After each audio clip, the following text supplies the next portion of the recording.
ख़बर बड़ी गर्म है और बड़ी बहस मुबासा हो रहा है, लेकिन ये किसी इधर उधर से आ रही है, सोर्स से नहीं आ रही। 27वीं तरमीम आ रही। पहले तो खबर थी कि पीर वाले दिन आ जाएगी।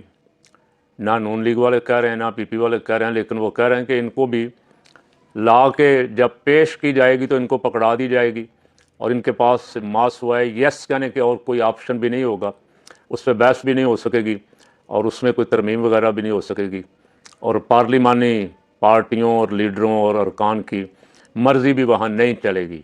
ये तरमीम आ रही है आइन में। पहले 26 में आई जिसने अदलिया का गला घूंट दिया।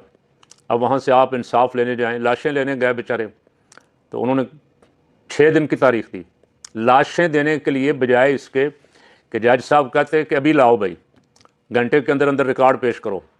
जज साहब ने उनको 6 दिन की तारीख दी और फिर उसको पता नहीं क्या ख़राब खरूब किया है। अभी तक वो लाशों वाले बेचारे परेशान हैं और तलाश करते फिरते हैं अपने प्यारों को।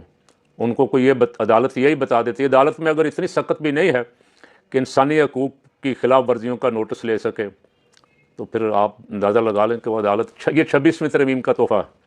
26वीं तरमीम लाई इसीलिए गई थी, फ़ायज़ ईसा के साथ मिल के आइन का हुलिया बिगाड़ दिया गया, अदालतों का डंग निकाल दिया गया और जज मर्जी के बिठा दिए गए। 35-35 लाख तनख्वाहें ता दमे मर्ग ज़िंदा रहेंगे, जब तक उहदे पे रहेंगे कुर्सी पे, उस वक्त भी जब कुर्सी से उतर जाएंगे, रिटायर हो जाएंगे, तनख्वाह फिर भी उतनी बल्कि उससे भी ज़्यादा मिलेगी।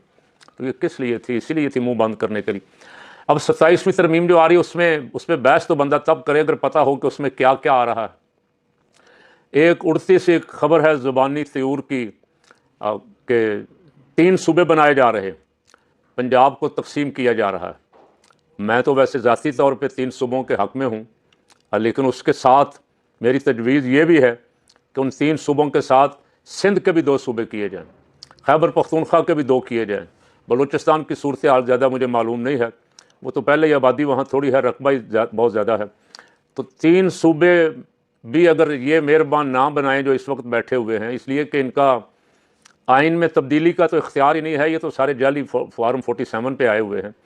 वो हुकूमत जिसे अवाम ने मुंतखब किया हो, जिसके पास अथार्टी हो, अब वो सूबों की बात करे या आइन में तरमीम करने की बात करे अवाम के मफाद के लिए, तो कोई बात समझ भी आती। ये उस आइन का हुलिया बिगाड़ रहे हैं, बिगाड़ चुके हैं और मज़ीद बिगाड़ना चाहते हैं जो आइन हमारे बुज़ुर्गों ने बनाया था।